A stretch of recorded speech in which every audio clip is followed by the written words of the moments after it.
I'm just waiting for this to go live because I was actually talking to myself here and then the thing was not streaming. So I'm just waiting for this to let me know that we're live, and then I think we can start. Okay, good. So we are live now, guys. Just thank you so much for being patient, and yeah, for being patient. Yeah, so there's a little function here, like a little button. You need to click on one button, and if you fail to click on that one, then it doesn't stream. So lost 15 minutes here. I've been speaking to myself. Okay, good. Ugo and Maurizio, welcome. I hope you guys are doing well, and thank you so much for joining me. We're going to talk about the markets. Let's spend the next 15 minutes together, and we'll be brief to sort of see if we can cover as many markets as possible then as well. Try to, make up for the lost time. All right, so stock markets are up a bit. What's going on then? Well, this is going on. California goes into lockdown and battle with coronavirus. That's the big thing, and that's what we've been talking about here over the last few weeks. That's what we need for this spread to stop. It works in China, it's working in Italy, hopefully it's going to work very soon in France and Spain, and hopefully this is going to work the same in the US. Difference here is you're not going to get fined if you walk out the street like you do in France. Maybe that's what you should be done, but I think this is as far as they can go for now, and then they're probably going to be monitoring the numbers and see what happens. But this is good. Of course, it's going to crush the economy in the short term, but hey, that's why the markets are down the way they are. The markets started to go down because people with foresight sold before the lockdown. Now when the lockdown is coming into play, people are buying. The question is, of course, what's going to happen with some companies that are going to go bust? Well, I'm sure you've been probably reading the news. They're pumping so much money into the system and to the Americans. They're sending them, I think, $2,000 cash to each American to survive the next month or so. Maybe they'll give them some more money. The benefit of being a government is that the government is going to be around for the next 100 to 200 years. So they can just finance this, and then they will raise taxes, of course. So it's not going to be that good for everyone, but it's going to be okay. And I think that's why we're starting to see stock markets going upwards. And of course, people say, well, you're going to be locked down now for 2 months, and then afterwards you can just go out once in a while. And yeah, maybe that's true, but at least maybe by then they would have sorted out some sort of a vaccine or some sort of cure, and things would go much better. And not only that, more people would have already had it, so eventually this goes out the system. But as humans, we love to panic, and that's exactly what's been happening. And now we're starting to see some stabilization. Could be totally wrong? Yeah, of course, could be totally wrong.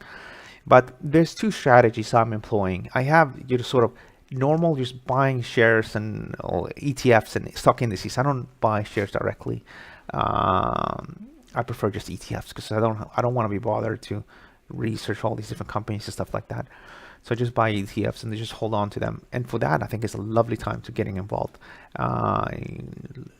Next few years, things are going to be much better. And then for trading short term as we do here, you need to be much more clever, and that's what we're going to talk about today. So anyway, this is good. And before we leave the whole coronavirus talk, let's just look at some of the numbers. So if you look at the Worldometer, this one, yeah, they have 41,000 cases in Italy right now, and they even have more deaths than China.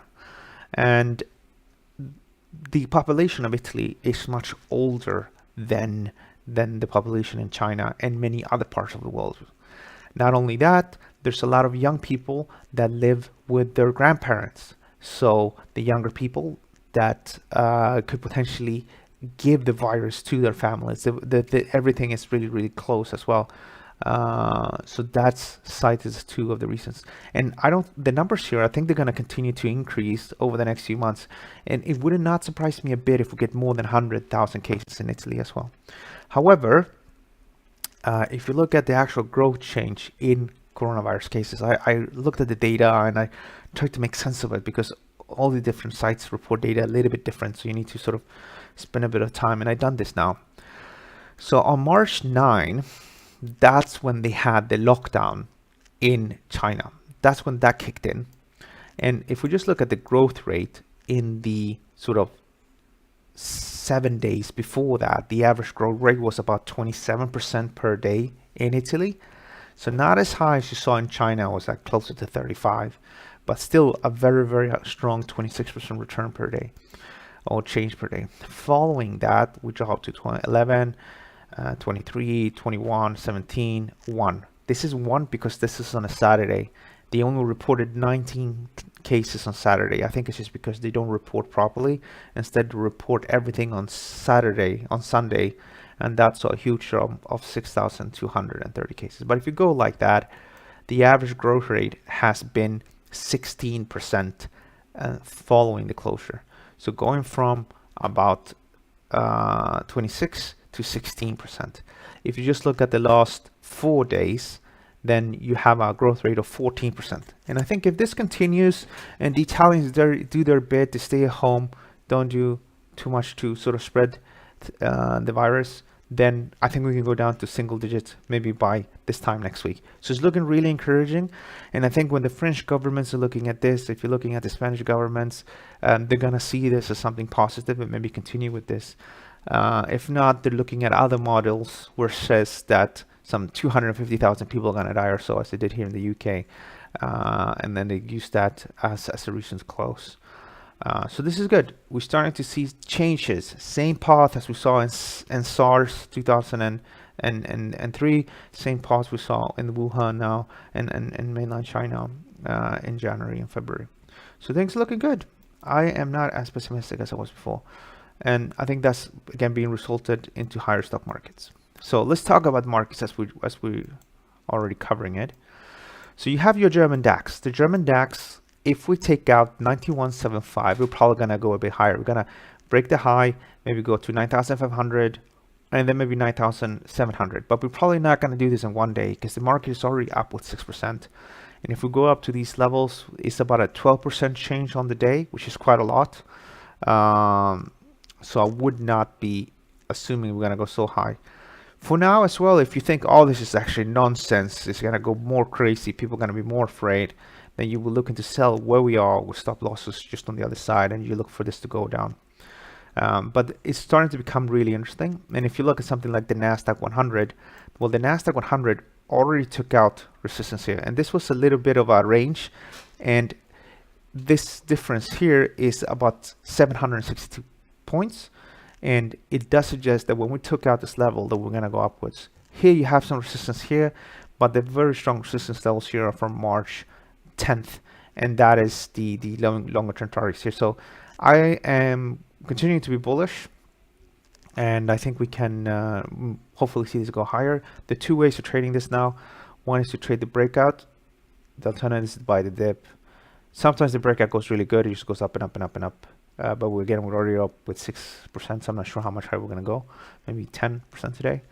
And the alternative, which I would prefer, is if the stock, if this goes down a bit. If we take fib like that, I'm actually going to push this up a little bit to the first fib like that. That would be my preference, because then we have a far better risk-reward ratio. S&P remains bearish for now. We took out these levels, but we have some significant highs here, which I think we need to overcome. And again, if you think people are not going to be buying just yet, even though some of the data is looking encouraging, then I will look to sell where we are. We'll stop just above the high. What you want to do, of course, with your money is up to you, but these are the levels. And if we take this out, we're probably going to go up a bit, they're probably going down a bit, and they're probably up again. I mean, even Bitcoin is higher today, it's up with 8.73%. If we look at crude, so this is crude. Crude had its best day yesterday ever, according to Charlie Bayo, which is an analyst, and he loves to compile all this data. And yeah, it's up again. It's up with 13%. Yesterday, Stephen Mnuchin, the Treasury of the U.S., said that the U.S. was start to buy to add to their strategic petroleum reserves. I think this makes perfect sense. I agree, and that is lifting things to the upside. I think it makes sense because crude oil at maybe $20 a barrel, that's probably a bit too cheap. Anyway, we're going up, and the trend for now, at least technically, remains bearish below 3,300 and 30.51. So I'm going to remain bearish. We touched that sell zone, and I'm going to remain bearish for now. If we look at gold prices, the idea was to buy, and the idea was to buy from 1489.15. And as long as we're above the said, we can go up a little bit. Of course, with stock markets now going up, maybe this is not going to roar back up again, but it's going up, and it's going up with stock markets at the same time, the same way as they collapsed here at the end. So I'm going to be bullish, and I'm going to continue to be bullish for now as long as we're 1445. If we take a look at the EURUSD, I made an update on this one earlier today. And we actually sold off on the 50% level here. And I think if we do go up to the 50% level, which is at 108.22, I think people are going to be selling. I have reduced the trend funding level. I think it was up here. It's not here. And for now, it looks like we can go a little bit lower. But things are changing. If you look at the Aussie dollar, you can do that on your own time. You can see that it went up quite aggressively. And as well, you have all these swap rates, swap deals. So before, the Fed had swap deals with the biggest central banks in the world, about 5 of them. Now they extended it to central banks like the Swedish central bank. And why is all of this important? And why is the dollar surging so much?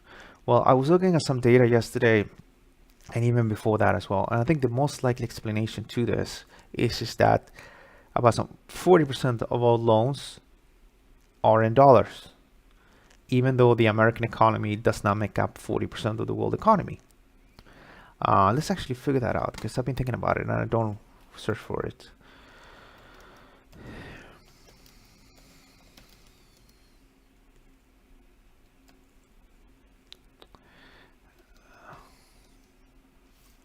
Oh man, like that. Percent.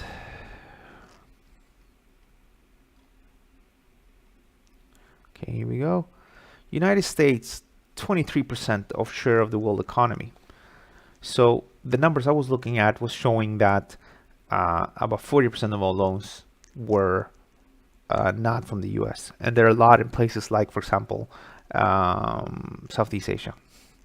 And again, it has to do with all these economies and all these companies there. They don't want to, companies that want to borrow them money, they don't want to borrow money to them in the local currency. They want to borrow to them in dollars. So what happens if you borrow $1 million and then the dollar is strengthening with 10% against your local currency? Well, now you need to pay back another $100,000. You don't want to do that. So what they do is that they hedge. And that's the difference there, because from a logical perspective, 23% of all the loans in the world should be in dollars, because that's what is the demand of the US economy. Simplification here, of course. But now you have a situation where it's actually much bigger. So what happens now is that before, just take a company from Sweden. For example, you got Ericsson, right? Yeah, Ericsson is a famous company, been around for a long time. If they want to borrow money, I'm not saying they're borrowing in dollars, but imagine they did borrow in dollars and now they want to hedge that position. Normally they would just call the local banks in Sweden and say, okay, I need to buy for XYZ to hedge that position. Well, they would need to go to the open market, and the open market prices are seeing dollars going higher and higher and higher. Not so many people want to sell, so they say, okay, you need to pay this, and they buy, and then ultimately they push up the price of the dollars.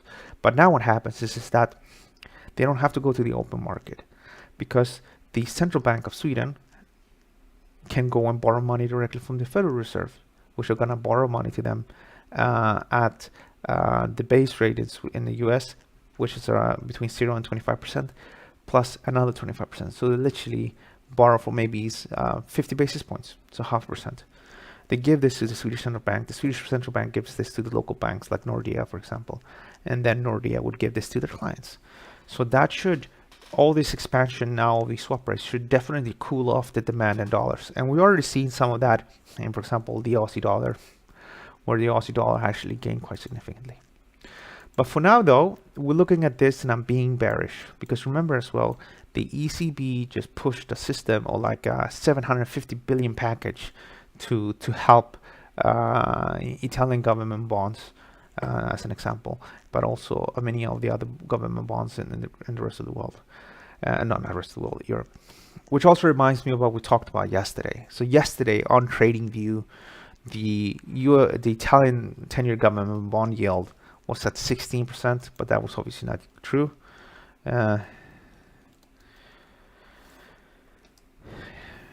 If we look at, looking at something like CNBC, then the government bond yield in Italy, the 10-year one, was actually at 1.63. So nowhere near the levels that was shown in TradingView, and look really scary. So you can see here that on the 17th, the interest rates in Italy was at 2.3%. On the 17th was Tuesday, and they announced these systems, I think it was yesterday, right? That they're going to pump all this money, and already now people have been buying Italian government bonds for this to push down, and probably for the ECB that is already pushing things lower here. So that is something that is really good. Looking here at the GBP. So yesterday we said you can probably sell here at 50% correction. That worked out beautifully. We touched that, went down to take profit spots, declined with about 360 pip. This could have been a good opportunity to book profits. The market now rose to the upside, and we're back at the sell zone, and I'm gonna leave it the way it is right now. I'm gonna continue to be bearish. Here's a difficult one to deal with. This is the dollar yen. It's a difficult one because it doesn't have a very strong trend. And when something does not have a very strong trend like here, then I like to use a pitchfork. And this pitchfork has done an okay job over the last few years. And effectively tells us that either at this trend line or the upper one, this market should reverse. So I said probably from here, the market could reverse, if not up here. Now it's testing this upper level. So we want to see if this is going to hold or not. And that, guys, concludes the main presentation. Let's see here. I think I have a few more minutes. I'm supposed to be on a call, but yeah, it's going to be in a few more minutes. So I see if you guys have any questions. Do I have a view on the CAC 40 if Corona stops? Okay, so let's take a look at the CAC 40.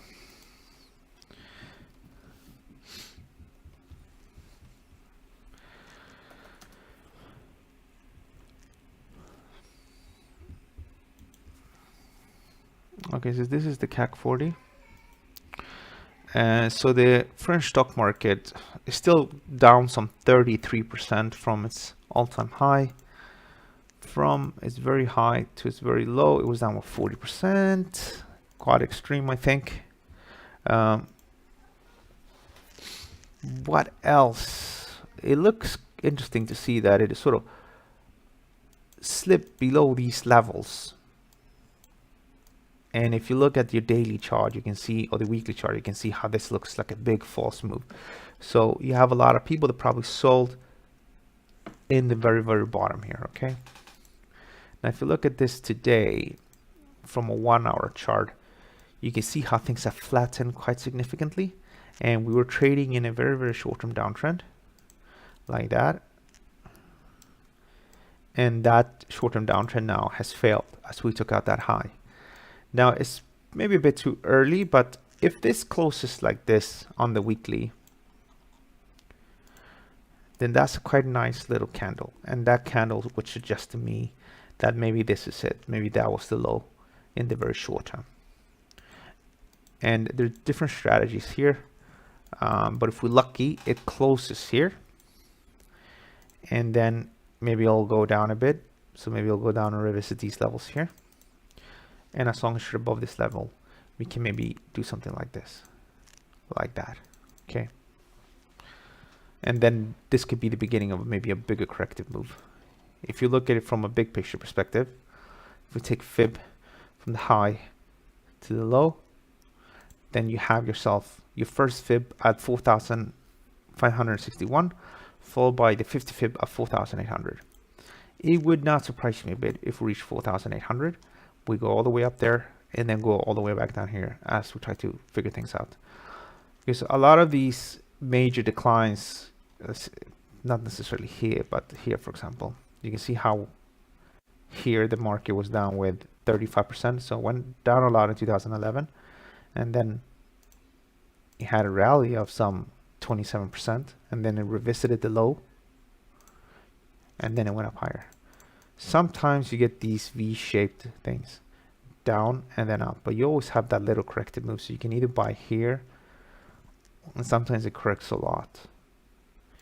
And that's going to be the challenge now. I'm not sure how things are going to play out, because what's going to happen afterwards? Well, in London here, we're probably going to be at home for at least 3 more weeks. And I think after even 3-4 weeks, they're not going to tell you everybody can go back to work. I don't think that would make sense. They're probably still going to tell people, you know, if you can work from home, you work from home. And, you know, if you have to go to a factory or need to be physically present, you can do that. And then we'll see. I'm not really sure exactly how they're going to do restaurants and stuff like that. So there's still going to be some damage to the economy. So it's not necessarily going to bounce aggressively higher. But it's always about, if you don't need the money, this is the time to buy. I would buy every month, put more into pensions. Of course, if you're going to retire in a few years, I wouldn't be necessarily doing that. I would still hold on. But for example, if you're like me, this is going to be working for at least 30 more years. I like my work, so I'm probably going to work longer than most. And it's an easy job, at least on the body. Stress-wise, it's not as easy, but I'm going to be around for a long time. For me, this is an excellent opportunity to buy. So anyone really that's going to be working for at least more 10 years, this is an excellent opportunity to buy. That's what I think, at least. And we're going to keep on buying. So we're down now with some 37%. Even if we're down with another 20, I think it's an amazing time to buy. And then afterwards, 2-3 years from now, we will have some decent profits. Unless you think is it going to be like Mad Max and Armageddon, whatever, where there's nothing left. The capitalist system has collapsed. The health system has collapsed. We're in World War III. If you believe in that scenario, then obviously you would not be buying. You just lay low. But I believe in us humans, and I believe in the capitalistic system, and that people want to keep that, more importantly. So I think we will be up and not down. Okay, I think we're going to wrap things up, guys, because I'm going to rush now. If you do have any questions for me, do let me know. You can always reach out to me via Twitter. You can search for my handle. It's AlexFX00. Thank you so much, Maurizio.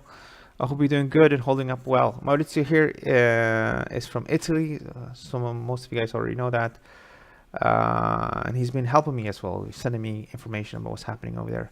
In London as well, it's actually quite crazy now. My wife went to do some shopping yesterday, and all the shelves were empty in the local store. But again, I think things are going to be fine. And I think things are going to be sorted. But of course, people just buying like crazy now. Okay, guys, have a great day. Be safe out there. And I'll see you guys on Monday morning around 9:30 a.m. London time. Have a great day, and see you guys soon. Bye-bye.